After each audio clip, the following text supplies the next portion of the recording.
जय हिंद साथियों, बहुत बहुत स्वागत है आप सभी का आपके अपने परिवार एग्ज़ाम इंडिया वार में। फ्रेंड्स, हम पढ़ रहे हैं हिस्ट्री और आज हम हिस्ट्री में पढ़ेंगे आदिम मानव, प्रस्तर युग, आदिम मानव यानी मानव की उत्पत्ति किस प्रकार हुई, फिर किस प्रकार पाषाण काल आता है, इन सब के बारे में पूरा पाषाण काल, मध्य पाषाण काल, नवपाषाण काल, इन सब के बारे में चर्चा करेंगे। तो चलिए डाल लीजिए, आज अपना नया टॉपिक स्टार्ट होगा, प्रस्तर युग, आदिम मानव। क्या चीज़? प्रस्तर युग, प्रस्तर मतलब पत्थर का युग, आदिम मानव। आदिम मतलब पुराने ज़माने का, प्राचीन मानव। तो सबसे पहले साथी एक शब्द आता है प्राइमेट्स। प्राइमेट्स का मतलब समझ लीजिए, तो उससे आपको पता चल जाएगा कि मानव की उत्पत्ति किस प्रकार हुई। प्राइमेट्स,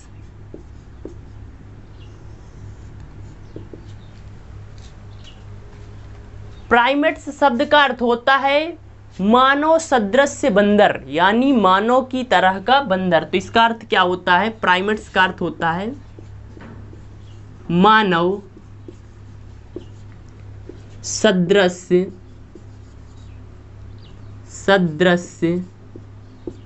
बंदर, यानी मानव की तरह दिखने वाला बंदर। और इस बंदर की उत्पत्ति जो है वो 1 लाख ईसा पूर्व से 50,000 ईसा पूर्व के मध्य मानी जाती है साथी।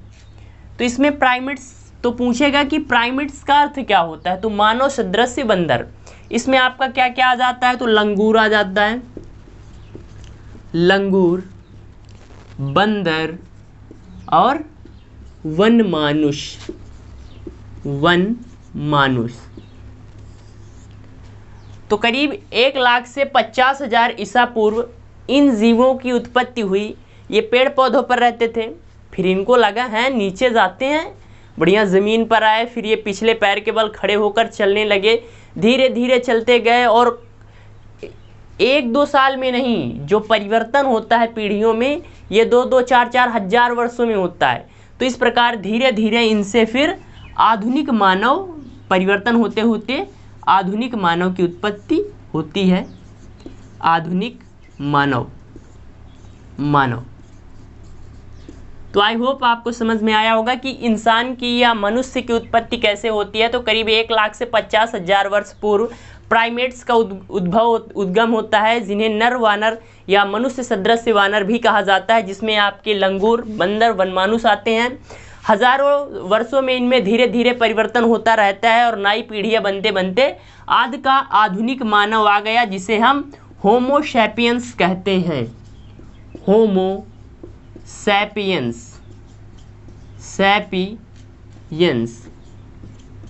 होमो सैपियंस यानी ज्ञानी मानव का उद्गम हो गया। अब मनुष्य है, उसमें सोचने खोजने की क्षमता है, उसमें धीरे धीरे बदलाव हुए। पहले वो क्या करता था? बड़े बड़े पत्थरों को उठाकर मारता था जानवरों पर। फिर उसके दिमाग में आया है बड़ा बड़ा पत्थर मारते हैं फिर भी नहीं। फिर उसने क्या किया? उसको नोकदार बनाया, छोटे पत्थर किए। जैसे आपको पता होगा कि सबसे पहले बड़ा कंप्यूटर बना था, एक कमरे की इतना बड़ा सा कंप्यूटर बना। फिर मानव ने उसमें दिमाग लगाया, उसको और शॉर्ट किया, उसमें जो बड़ी बड़ी चीज़ें थी उनको और शॉर्ट किया, और आज के टाइम का छोटा सा कंप्यूटर इतना फास्ट। उसी प्रकार पहले ये क्या करते थे? बड़े बड़े पत्थरों को फेंक कर मारते थे, यानी आपका पूरा पाषाण काल। फिर पत्थरों के साइज में थोड़ा छोटी आई, छोटे हुए पत्थर, मध्य पाषाण काल। और फिर जब नवपाषाण काल आता है तो उसको बढ़िया से घिस घिस के बिल्कुल नुकीला बना दिया, पॉलिशदार कर दिया, वो आ जाता है आपका नवपाषाण काल। तो चलिए, इसको आप समझ गए होंगे। प्राइमेट्स, आदिम मानव युग। प्राइमेट्स, प्रस्तर मतलब कि आपका पत्थरों का युग। प्राइमेट्स का अर्थ होता है मानव सदृश बंदर, जिसमें आपके लंगूर, बंदर, वनमानुष आते हैं। इनमें कई हजार वर्षों में धीरे धीरे परिवर्तन हुआ, जिससे आधुनिक मानव बना, जिसे होमो सैपियंस कहा जाता है। तो चलिए अब बात करते हैं पाषाण काल की। किसकी बात करेंगे साथी? पाषाण काल की।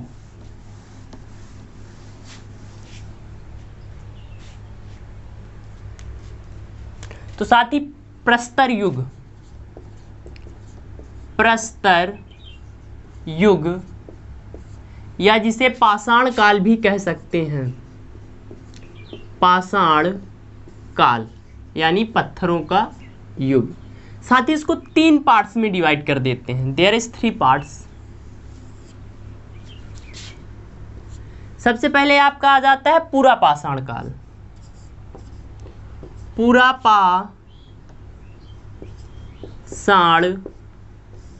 काल। फिर आपका आ जाता है मध्य पाषाण काल, मध्य पाषाण काल। फिर आ जाता है अपना नव पाषाण काल, नव पाषाण काल। पूरा पाषाण काल, मध्य पाषाण काल, नव पाषाण काल।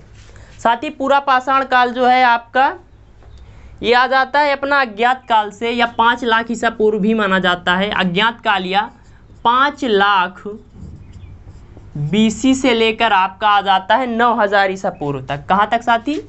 9000 BC तक।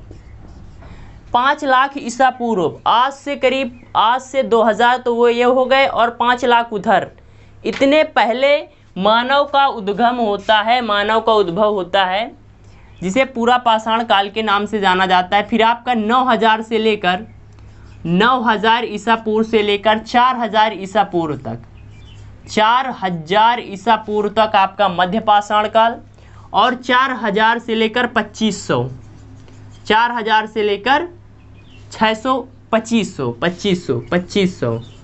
2500 ईसा पूर्व तक आपका क्या आ जाता है? नव पाषाण काल आ जाता है। अब आज हमको अपने को पढ़ना है पूरा पाषाण काल। तो इसमें आज देखेंगे हम कि मानव ने आग की खोज की, कहाँ से, किसने इसकी खोज की, पूरा पाषाण कालीन की हथनौरा क्या था, इस सब के बारे में अपने को चर्चा करनी है।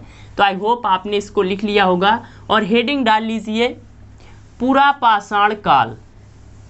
क्या चीज साथी? पूरा पाषाण काल। हेडिंग क्या आ जाएगी अपनी? पूरा पाषाण काल, पूरा पाषाण काल। इसे पैलियोलिथिक युग भी कहा जाता है। इंग्लिश में क्या कहते हैं इसे? तो पूछ सकता है निम्न में से किसे पैलियोलिथिक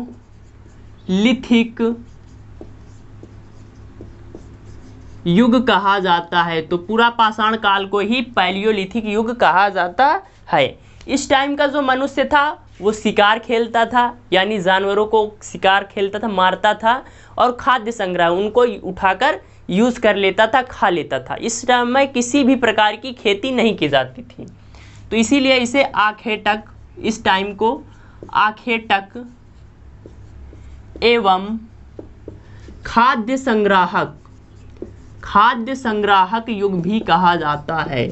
संग्राहक युग भी कहा जाता है। साथ ही पूछा जाएगा कि पूरा पाषाण काल की खोज किसने की? मोस्ट इंपॉर्टेंट, तो स्टार मारकर लिख लिए। भारत में पूरा पाषाण काल की खोज का श्रेय जाता है 1863 में, 1863 में रॉबर्ट ब्रूस फ्रूट महोदय द्वारा। किसके द्वारा? रॉबर्ट ब्रूस फ्रूट द्वारा पलवरम नाम की एक जगह है, वहां से हैंड एक्स प्राप्त की गई थी। क्या चीज साथी? पलवरम। पलवरम ये कहां पड़ता है आपका? मद्रास में, मद्रास। तो मद्रास के पलवरम से 1863 में सर्वप्रथम किसने? ब्रूस फ्रूट ने हैंड एक्स यानी हाथ की कुल्हाड़ी, हाथ कुल्हाड़ी प्राप्त की थी। कुल्हाड़ी प्राप्त की, और साथ ही ये पूरा पाषाण काल का प्रथम उपकरण था, इसीलिए पूरा पाषाण काल के खोज का श्रेय इन्हीं को जाया जाता है। तो साथ ही पूछेगा कि पूरा पाषाण काल या पैलियोलिथिक युग की खोज किसने की? तो 1863 में रॉबर्ट ब्रूस फ्रूट महोदय द्वारा मद्रास के पलवरम से प्रथम हैंड एक्स प्राप्त की थी, इसीलिए इनको खोज का श्रेय जाता है। आई होप आपने इसको लिख लिया होगा। अब बात करते हैं, पूरा पाषाण काल को भी 3 पार्ट्स में डिवाइड किया जाता है। तो चलिए, सबसे पहले आ जाता है आपका प्रारंभिक या निम्न पूरा पाषाण काल। इसको भी 3 पार्ट्स में डिवाइड कर देते हैं। खोज किसने की है? तो रॉबर्ट ब्रूस फ्रूट ने 1863 में क्या पाया था? Hand axe. कहाँ से? पलवरम, मद्रास। मोस्ट इंपॉर्टेंट क्वेश्चन है। इसको भी 3 पार्ट्स में डिवाइड कर देते हैं, निम्न या आरंभिक पूरा पाषाण काल, पूरा पाषाण काल।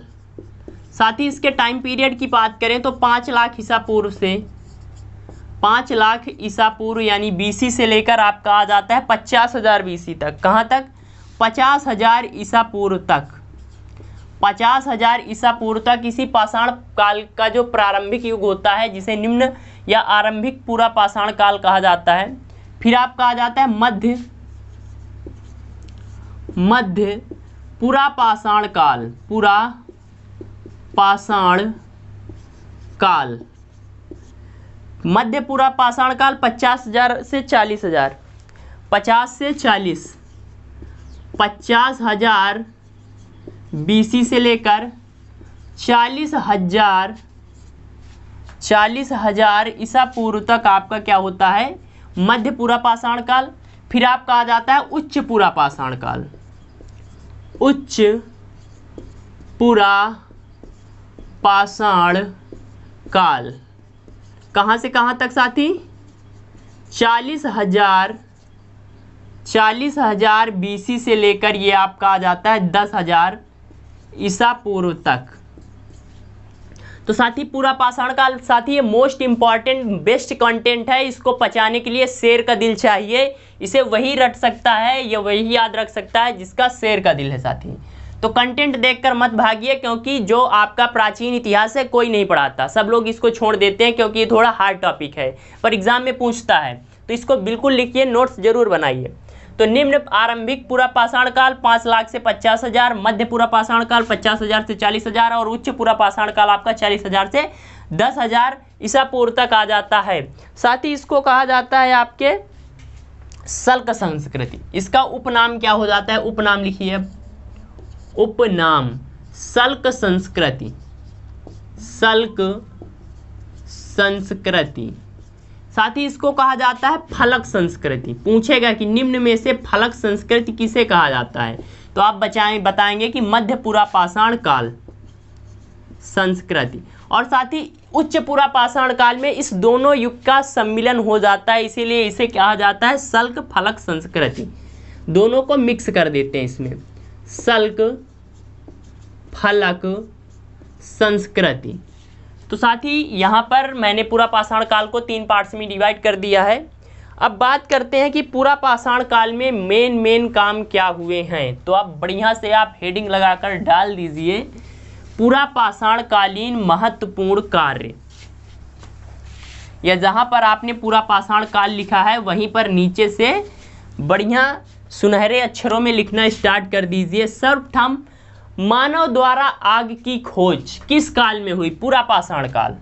तो लिखिए, मानव द्वारा आग की खोज, आग की खोज किस काल में की गई? आपके पूरा पाषाण काल में की गई। प्रथम हैंड एक्स लिखिए, भारत में इस काल यानी पूरा पाषाण काल का फर्स्ट उपकरण कौन सा था? उपकरण के साथ ही मैंने आपको बताया था 1863 में रॉबर्ट ब्रूस फ्रूट ने क्या खोजा था साथी? Hand axe. हैंड एक्स, हाथ की कुल्हाड़ी, वो भी कहाँ से? पल्लवरम से। पल्लवरम से। मोस्ट इंपॉर्टेंट, इसके बाद आ जाता है कि हाथी का सबसे पुराना जीवाश्म कहाँ से खोजा गया, तो इसको लिख लीजिए हथनौरा। हथनौरा, हथनौरा क्यों फेमस है साथी? क्योंकि यहाँ से दो चीज़ें मिली हैं। हथनौरा जिसे होशंगाबाद कहा जाता है, एक तो मानव खोपड़ी, मानव खोपड़ी भारत का एकमात्र पुरापाषाण कालीन जीवाश्म, भारत में इस काल का एकमात्र पुरापाषाण कालीन जीवाश्म, वो भी ह्यूमन से रिलेटेड। तो लिखिए भारत का एकमात्र, भारत में पुरापाषाण काल को दर्शाने वाला सिर्फ एक यही जीवाश्म है मानव से रिलेटेड। और यहीं से साथी हाथी का सबसे पुराना जीवाश्म मिला है, सबसे पुराना जीवाश्म मिला है, जीवाश्म मिला। तो आई होप आपने इसको लिख लिया होगा। मानव द्वारा आग की खोज पुरापाषाण काल में होती है। भारत में पुरापाषाण काल का सबसे प्रथम उपकरण 1863 में रॉबर्ट बुशफूट द्वारा हैंड एक्स खोजी गई पलवरम।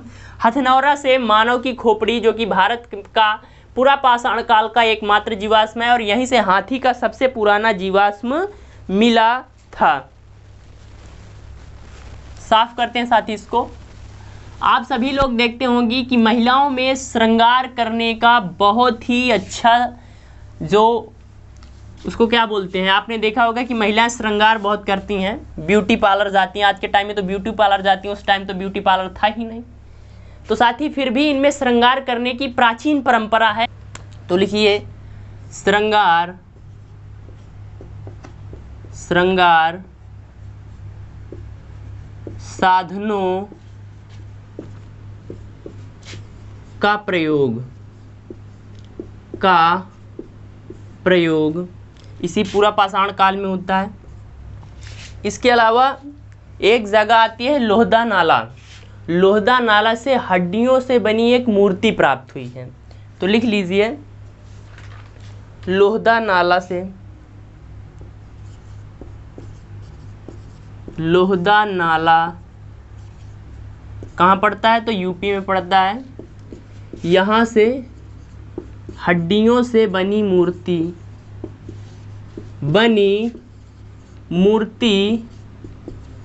प्राप्त हुई है।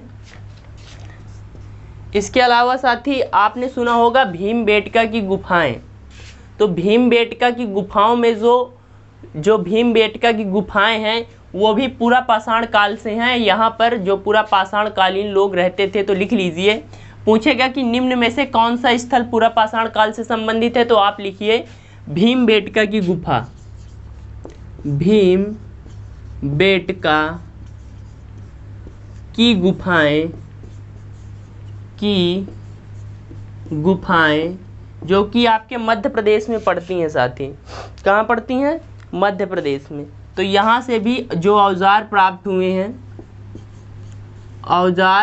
हुए हैं वो भी किस कालीन के हैं? आपके पुरापाषाण काल के हैं। और साथ ही इसी समय में पुरापाषाण काल में ही मानव कुत्ते के कॉन्ट्रैक्ट में आ जाता है, यानी मानव का कुत्ते से परिचय होता है, पर उसे अपना पालतू नहीं बनाता, पालतू आगे चलकर बनाएगा। तो साथी ये आज अपनी मोस्ट इम्पॉर्टेंट क्लास थी पुरापाषाण काल पर। क्लास आपको कैसी लगी कमेंट करिए। अपने परिवार एग्जाम इंडिया वार पर पहली बार आएँ तो प्लीज़ लाइक शेयर सब्सक्राइब ज़रूर कर लें, फ्रेंड के साथ शेयर करें। मिलते हैं अगली क्लास में, तब तक के लिए हंसते रहिए, मुस्कुराते रहिए। जय हिंद, जय भारत।